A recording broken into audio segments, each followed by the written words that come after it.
Hello everyone दोस्तों, स्वागत है आप सभी का कंपटीशन एग्जाम में। दोस्तों जैसे कि आप सभी को पता है कि सीजीपीएससी सीजीव्यापम की जितनी भी परीक्षाएं होती है उन सभी परीक्षाओं में जो है छत्तीसगढ़ लोकगीत, लोक नृत्य एवं लोक पर्व से संबंधित बहुत ही महत्वपूर्ण प्रश्न पूछे जाते हैं। तो दोस्तों इस बातों को ध्यान में रखते हुए आज की इस वीडियो में हम छत्तीसगढ़ी लोकगीत, लोक नृत्य एवं लोक पर्व से संबंधित जितने भी महत्वपूर्ण प्रश्न होते हैं उन सभी प्रश्नों का आज इस वीडियो में हम कवर करने वाले हैं। दोस्तों वीडियो को आप लास्ट तक जरूर देखिए, इस वीडियो से आपको काफ़ी सारा नॉलेज मिलने वाला है। तो चलिए दोस्तों बिना देरी किए सीधा बढ़ते हैं प्रश्नों की ओर।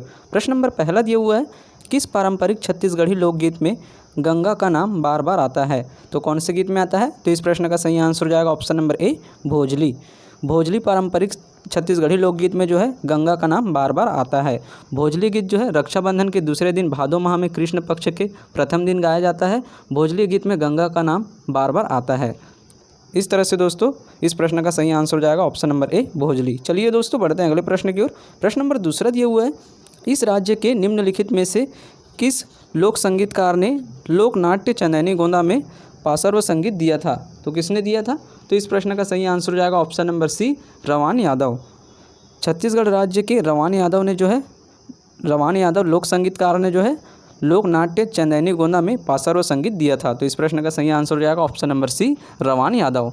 प्रश्न नंबर तीसरा दिया हुआ है, सुआ गीत छत्तीसगढ़ के लोकगीत में मुख्य रूप से किस त्यौहार के दौरान गाया जाता है? तो कौन से त्यौहार के दौरान गाया जाता है? तो इस प्रश्न का सही आंसर हो जाएगा ऑप्शन नंबर ए, दीपावली। सुआ गीत को जो है छत्तीसगढ़ में दीपावली त्यौहार में मुख्य रूप से गाया जाता है। तो इस प्रश्न का सही आंसर है option number A, Deepavali, Diwali. चलिए दोस्तों बढ़ते हैं अगले प्रश्न की ओर। प्रश्न नंबर चौथा दिया हुआ है, इस राज्य का निम्नलिखित में से कौन सा लोकगीत अंतर्राष्ट्रीय स्तर पर प्रसिद्ध है? तो कौन सा गीत जो है अंतर्राष्ट्रीय स्तर पर प्रसिद्ध है? तो इस प्रश्न का सही आंसर हो जाएगा option number B, Pandvani. Pandvani जो है छत्तीसगढ़ राज्य का पंडवानी गीत जो है अंतर्राष्ट्रीय स्तर पर प्रसिद्ध है। तो इस प्रश्न का सही आंसर हो जाएगा option number B, Pandvani. Pandvani अंतर्राष्ट्रीय स्तर पर प्रसिद्ध है, जिसका श्रेय तीजन बाई कापालिक शैली कलाकार को जाता है। तो इस प्रश्न का सही आंसर हो जाएगा ऑप्शन नंबर बी। प्रश्न नंबर पाँचवा दिया हुआ है, इस राज्य का निम्नलिखित में से कौन सा लोकगीत प्रेम गीत के रूप में जाना जाता है? तो कौन सा लोकगीत प्रेम गीत के रूप में जाना जाता है? तो इस प्रश्न का सही आंसर हो जाएगा ऑप्शन नंबर बी, ददरिया। छत्तीसगढ़ राज्य का ददरिया लोकगीत जो है प्रेम गीत के रूप में जाना जाता है। तो इस प्रश्न का सही आंसर हो जाएगा ऑप्शन नंबर बी, ददरिया। चलिए दोस्तों बढ़ते हैं अगले प्रश्न की ओर। प्रश्न नंबर छठवां दिया हुआ है, बसंत ऋतु में सामान्यतः कौन सा लोकगीत गाया जाता है? तो कौन सा लोकगीत गाया जाता है? तो इस प्रश्न का सही आंसर हो जाएगा ऑप्शन नंबर डी, फाग। बसंत ऋतु में जो है सामान्यतः फाग गीत को गाया जाता है। तो इस प्रश्न का सही आंसर हो जाएगा ऑप्शन नंबर डी, फाग गीत। प्रश्न नंबर सातवां दिया हुआ है, मिली जुली गावे गंगा मैया की ऊंची जन्मे गोकुल में के लोकप्रिय लोकगीत हैं। तो किसका लोकप्रिय लोकगीत है ये? तो इस प्रश्न का सही आंसर हो जाएगा ऑप्शन नंबर बी, सोहर। सोहर में जो है इस तरह का गीत गाया जाता है। तो इस प्रश्न का सही आंसर हो जाएगा ऑप्शन नंबर बी, सोहर। दोस्तों परीक्षा में जो है इसी तरह के प्रश्न पूछे जाते हैं और मैं जितने भी प्रश्न बताते जा रहा हूँ वो ऐसे प्रश्न हैं कि किसी न किसी एग्जाम में एक ना एक बार आ चुके हैं। प्रश्न नंबर आठवां दिया हुआ है, राज्य के किस नृत्य में नर्तक कलाबाजी करते हैं और पिरामिड बनाते हैं? तो इस प्रश्न का सही आंसर हो जाएगा ऑप्शन नंबर बी, पंथी नृत्य। छत्तीसगढ़ राज्य में जो है एक ऐसा नृत्य भी है जिसमें नृत्य में नर्तक कलाबाजी करते हैं और पिरामिड बनाते हैं। तो इस प्रश्न का सही आंसर हो जाएगा ऑप्शन नंबर बी, पंथी नृत्य।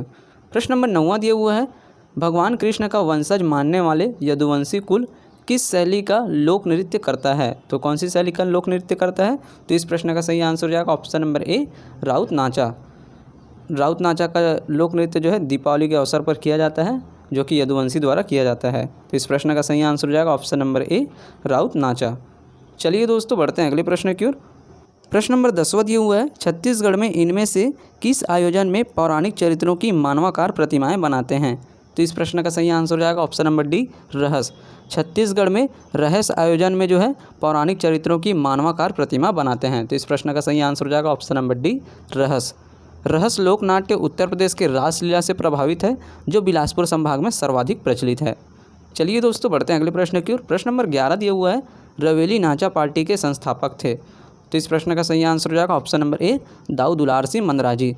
रवेली नाचा पार्टी के संस्थापक दाऊ दुलार सिंह मंदराजी थे। दाऊ दुलार सिंह मंदराजी जो है रवेली नाचा पार्टी के संस्थापक हैं। इनकी मंडली में जो है जयंती, फीदाबाई, फागुदास जैसे कलाकार हुआ करते हैं। तो इस प्रश्न का सही आंसर हो जाएगा ऑप्शन नंबर ए, दाऊ दुलार सिंह मंदराजी। चलिए दोस्तों बढ़ते हैं अगले प्रश्न की ओर। प्रश्न नंबर 12वां दिया हुआ है, बसदेवा गायन का कथानक निम्नांकित में से कौन सा है? तो कौन सा है? तो इस प्रश्न का सही आंसर हो जाएगा ऑप्शन नंबर सी, श्रवण। बसदेवा गायन का कथानक जो है श्रवण है, तो इस प्रश्न का सही आंसर हो जाएगा ऑप्शन नंबर सी, श्रवण। बसदेवा गायन का कथानक श्रवण कुमार से संबंधित है। चलिए दोस्तों बढ़ते हैं अगले प्रश्न की ओर। प्रश्न नंबर 13 दिया हुआ है, निम्नलिखित में से कौन सी इस राज्य की संस्कृति की विशेषता नहीं है? तो इस प्रश्न के लिए सबसे पहले ऑप्शन देख लेते हैं। ऑप्शन ए में दिया हुआ है लोकगीत एवं लोक नृत्य, ऑप्शन बी में दिया हुआ है लोक साहित्य एवं लोक मंच, ऑप्शन सी में दिया हुआ है लोक संगीत एवं मेले, ऑप्शन डी में दिया हुआ है प्रत्येक चौथे वर्ष कुंभ का आयोजन। तो ये ऑप्शन नंबर डी जो है छत्तीसगढ़ राज्य की संस्कृति की विशेषता नहीं है, तो इस प्रश्न का सही आंसर हो जाएगा ऑप्शन नंबर डी, प्रत्येक चौथे वर्ष कुंभ का आयोजन। बाकी ऑप्शन ए बी सी में जो दिया हुआ है वो सभी जो है छत्तीसगढ़ की संस्कृति की प्रमुख विशेषता में आती है, तो इस प्रश्न का सही आंसर हो जाएगा ऑप्शन नंबर डी, प्रत्येक चौथे वर्ष कुंभ का आयोजन जो है छत्तीसगढ़ की संस्कृति नहीं है, तो इस प्रश्न का सही आंसर ऑप्शन नंबर डी है। चलिए दोस्तों बढ़ते हैं अगले प्रश्न की ओर। प्रश्न नंबर 14 दिया हुआ है, किस त्यौहार में छत्तीसगढ़ के किसान अपने कृषि औजार की पूजा करते हैं? तो ये भी बहुत ही सरल क्वेश्चन है, तो इस प्रश्न का सही आंसर हो जाएगा ऑप्शन नंबर ए, हरेली। हरेली त्यौहार में जो है छत्तीसगढ़ के किसान अपने कृषि औजार की पूजा करते हैं, तो इस प्रश्न का सही आंसर हो जाएगा ऑप्शन नंबर ए, हरेली। चलिए दोस्तों बढ़ते हैं अगले प्रश्न की ओर। प्रश्न नंबर 15 दिया हुआ है, छत्तीसगढ़ में कार्तिक शुक्ल नवमी के दिन किस वृक्ष की पूजा होती है? तो कौन से वृक्ष की पूजा होती है? तो इस प्रश्न का सही आंसर हो जाएगा ऑप्शन नंबर बी, आंवला। छत्तीसगढ़ में कार्तिक शुक्ल नवमी के दिन जो है आंवला वृक्ष की जो है पूजा होती है, तो इस प्रश्न का सही आंसर हो जाएगा ऑप्शन नंबर बी, आंवला।